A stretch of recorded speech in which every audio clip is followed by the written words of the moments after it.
Hello, everybody, and welcome. And I'm excited today because I am starting a new venture. Is it going to be a new website and it's a product, a new stream of income, but it has its own website. And I'm not revealing what it is yet, but I'm going through a planning process, and I thought I would share that with you, how to conceive of and plan a new online business. Now, if you're familiar, if you've ever created a business plan, a formal business plan, maybe in school, you took a business course and you had to do that, or you've read one or something like that, you'll see a lot of similarities because that's really what you're doing. You're trying to figure out the basis or you're trying to conceive this business and see if it will work. So I will go into these different steps that I came up with. I didn't do any formal research on it, just based on my experience. So the first thing is, if you have an existing business, how does this new business that you're doing, or new stream of income, how does it fit in with existing businesses? So it might be something completely different, but in my case, it's not completely different. So it's something that might lead into my other businesses, or there's a relationship between it. And in that case, you can sometimes think of it as a new stream of income. You can even think of it just as a new product. But for me, I tend to put all of my products on one of my two. I have two businesses, and so there are two main websites, and I put them all there. But I do know somebody that creates a new website, like a new domain for every single product she does. But in this case, I decided I wanted to have a new domain name to make it more of its own separate business, make it more self-sufficient, kind of like as if it stands alone. But it does have a connection to the rest of my businesses, and it meshes really well. So that's something that you want to think about. And you also want to think about that in terms of the time that you're going to spend on it. If you can do a lot of cross promotion and so on like that, then they fit in really well. Then it won't be as much extra time. So that's my first question that I think you should ask yourself is, how does this new business fit in with my existing businesses? So the second thing is that, what is the problem you're solving? So this is the big question that any business plan, or anytime you conceive of a business, what is the problem that you're solving? So these people, we'll talk about who they are in a minute, but what problem do they have? That the stereotypical phrase is, what's keeping them up at night? So you have to be very careful about this, because you have to look at it from their point of view. So I remember having a client who was trying to create something, and I asked her what the problem was, and she said, well, the problem is they don't have a system to do such and such. And I said, well, they're not thinking that they don't have a system and that's their problem. You have to think of it in their terms, put yourself in their shoes, because when you start writing a sales page or an opt-in page about it, you have to attract people. And so it has to be something where people say, yes, this is something that I need. So what problem are you solving? And the next one is, for whom? So who is it that has that problem? Because you need to focus your publicity, you need to focus your language, the way you express it. So very often, let's say at the top of a sales page or an opt-in page, I'll put that target market there. I'll say something like, coaches and consultants who want to get better results from their emails, or something like that. So you really want to know who that is that you're attracting. Sometimes for a higher price product, you'll see an expression that qualifies people, that says, so coaches and consulting making six figures who want to go to seven figures. So their target market is coaches and consultants who are already making six figures. So whatever it is, you need to phrase that in a way that will attract the right person. So then, how are you going to solve the problem? So in other words, what is your solution? So if the person, let's say I had a product that helped people create an online product or an online course. I called it Knowledge to Income. So their problem was is they had knowledge that they wanted to get out to the world. They knew they wanted to do this, but they didn't know how to do it. Maybe they didn't understand the technology, or they just didn't needed help, getting the content together. They didn't know how to market it. They just big pieces of this that I had gone through many, many times, they didn't know how to do. And so I solved the problem with a course. That was how I solved the problem, okay, by teaching them these 3 steps of messaging and audience building and then the content creation. So how are you going to solve the problem? Now, I did it with a course. So when you say how, there are a lot of aspects to how.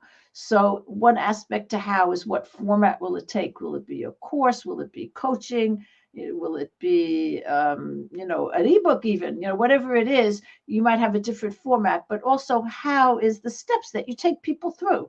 What is your solution? What is step 1 that you tell them to do, and step 2 and step 3 and step 4?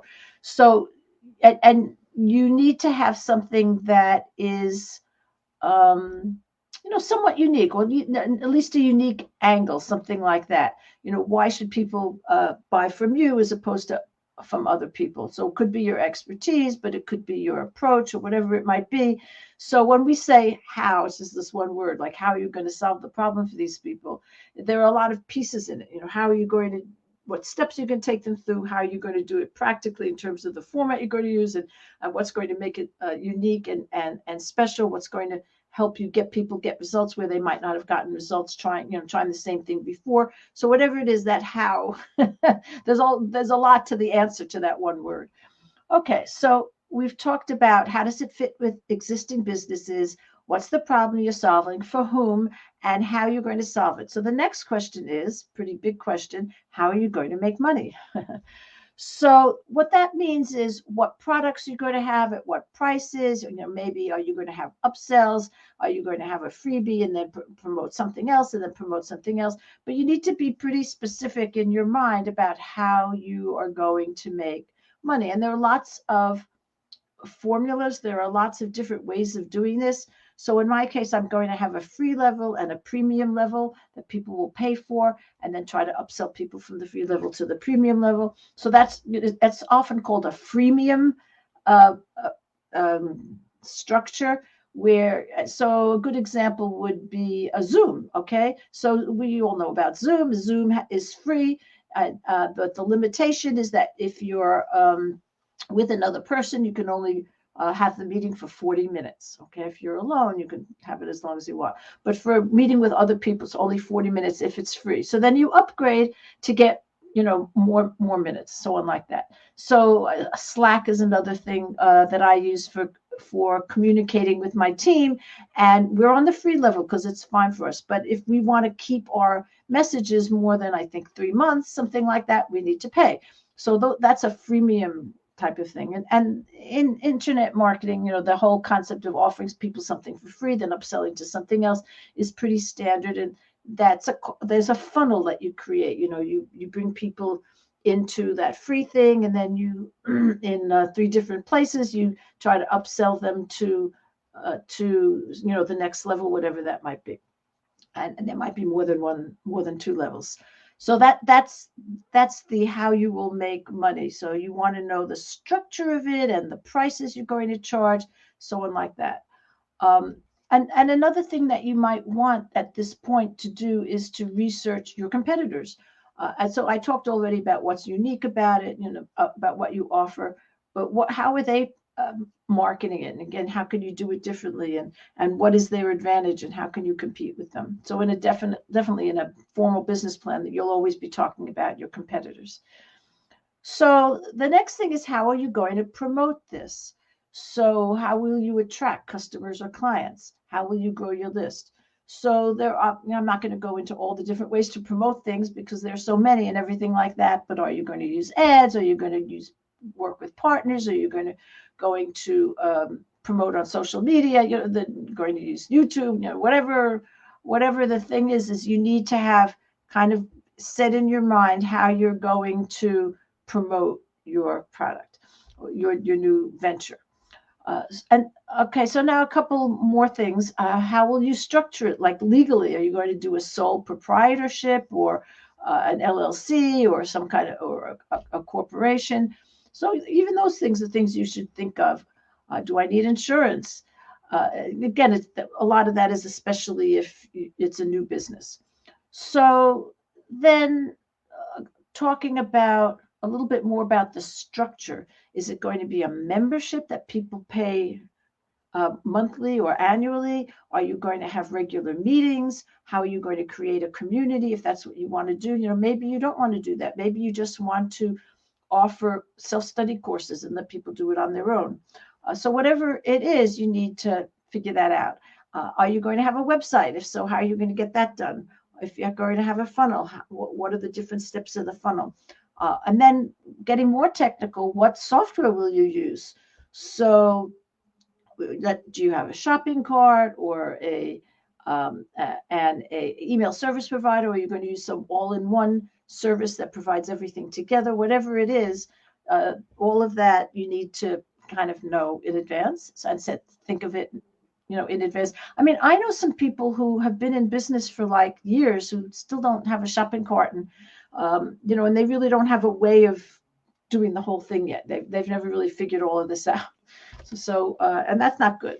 So you want to have that set pretty much in advance. And it's also, I've done this myself several times, and I know other people have done it. So switching that software is a big project. I have a client who's switching from an all-in-one to a Shopify and MailerLite.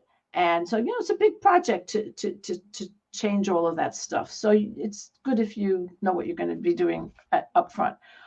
And finally, will you need help? So are you going to need an employee or a VA or something like that? How are you going to actually get all of this done?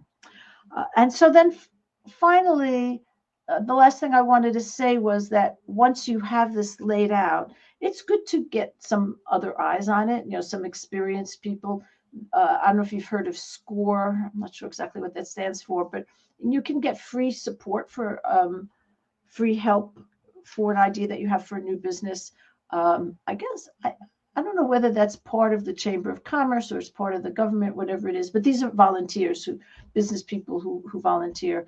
And you might have a coach, or you might have somebody that you trust who's been successful. And it's good to get some other eyes on it. And then when you're ready for that, then set up a plan that has time to it. So you want to, basically what I'm saying is put it on your calendar. So, I have to do my website. I have to create my freebie. And somebody is telling me that SCORE is free too. Yes, exactly. Right. So it's a great resource. Anyway, so then you want to start putting things on your calendar, and you need to be realistic about how much you can do in a day, but you also need to be a little bit aggressive so that things get, you don't want this whole thing to take 6 months or a year. So, but when are you going to first make your first offer? So, and what needs to be in place for you to do that? So all of that should go on a calendar. You can make a plan on a piece of paper, but then put it on your calendar so that you can see. And then if things aren't going, and then you look back at your plan and see, what's taking too long. So maybe I do need some help, that kind of thing. So, or just sometimes you outsource some specific thing, like creating the website, might be something that you might want to outsource. So if you need any help with any of these things, let me know. I've been through this process a few times, and I have some resources that I might be able to give you. And so, yeah, just go ahead and do it. I wish you success with you. And we got its comment. Thank you for this outline. You're welcome. I'm happy to do that. Okay. Bye-bye, everybody.